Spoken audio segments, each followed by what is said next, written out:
ลูกหลาเอ้ยก่อนสิเป็นตอนแก้วคำแพงแม่ให้ทนอดสดน้ำแกงแล้งง่ายกลืนน้ำลายแท่นน้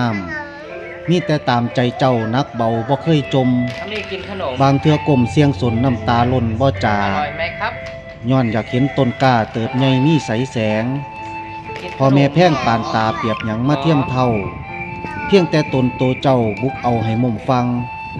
พ่อแม่หวังขาดไว้ให้ค่ำแก้วอยู่สบายถึงลูกสิเป็นผู้ให้พ่อกับแม่ยังแล่เหลียวลูกสิเที่ยวทางผิดบ่คิดสร้างหยังแท้ลูกสิแว่ทางเวิงลงละเรื่องหล่อลองพ่อแม่คล้องให้เจ้าหวนเข้าสู่ห้องดีย่ามพ่อแม่จูจี้อดสาทีใจดอมอดสาย่อมใจดึงสิ่งดีให้มีเพิ่มอดสาเต็มใจแต้มแนมเห็นคุณค่าขันอาสาบ่ถิ่มคำคุณค่าสื่อว่าคนเด้ออาเมกดูอะไรครับดูโทรศัพท์ไง